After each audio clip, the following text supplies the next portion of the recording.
officer on the Fort Myers police force is about to get a new taser and a new body camera, and the added layer of protection comes with a hefty $1 million price tag. NBC2's Levi Ismail is here tracking your tax dollars. Levi.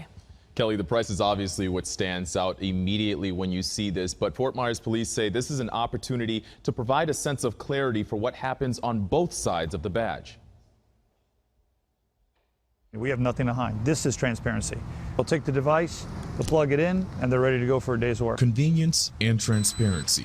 That tells the officer they're ready, he or she is ready to record. New body cameras replacing obsolete and outdated models, soon to be on the chest of every patrol officer in the department. You're paying for the security of knowing that you have it on video and you have the whole story.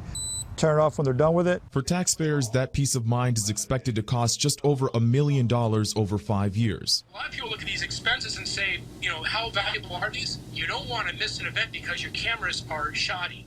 Steve Tuttle is a spokesman with Taser, a company that now supplies more than 3,500 agencies in the country. Most of the agencies, the vast majority of them, see the value in that, and they take 5-year commitments with that. The city of Fort Myers agreed no expense should be spared, but where is the money going? Every officer has safety training each year. That's nearly $1,200 per officer. Next, you add on the cost of storing the data, and that's another $30,000 a year.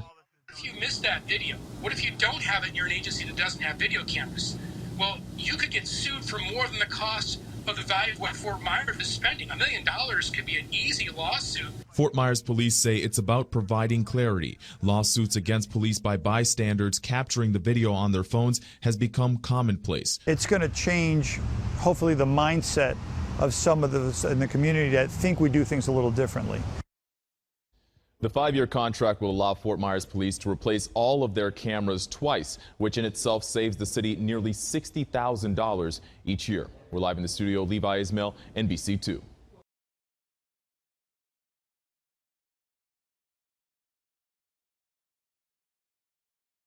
ACLU suggests jury instructions might be a fix for missing police body camera recordings from the opting out of creating evidence means no credit for not trying department. We've written plenty of posts about police body cameras, how useful they can be and how useless they often are. What should result in additional law enforcement accountability has been turned into a mostly optional documentation system.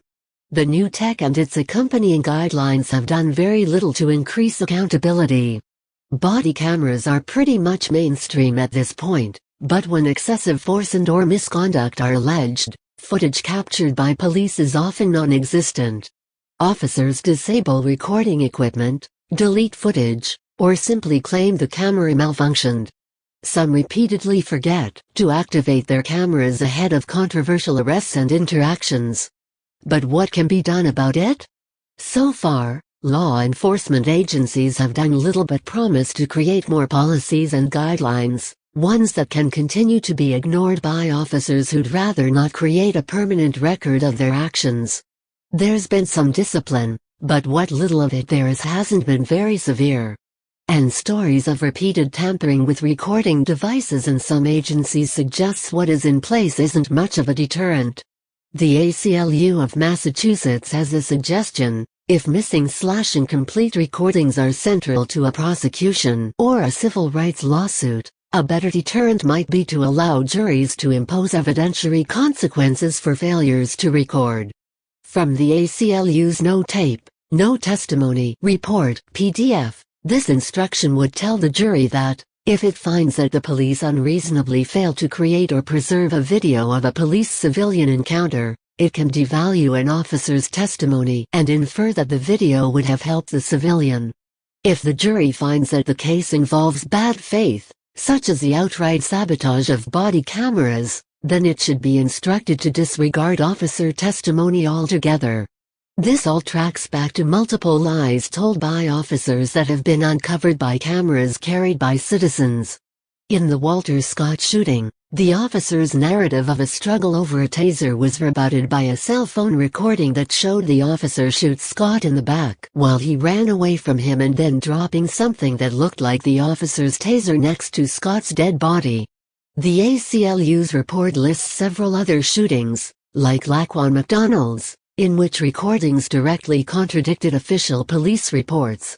While this instruction may encourage some officers to record more questionable arrests and stops, it may also encourage more law enforcement agencies to unofficially instruct officers to hold off on writing reports until after they've reviewed recordings. If there's no way of salvaging the incident, recordings will probably continue to disappear, but at least the officer's testimony will disappear right along with it, should the jury decided the missing/incomplete recording was a bad faith effort. Officers have long relied on our word against yours to win testimonial battles. But if an officer cannot produce a recording of an encounter, lesser weight should be given to an eyewitness whose testimony could have easily been verified but who chose not to document the incident.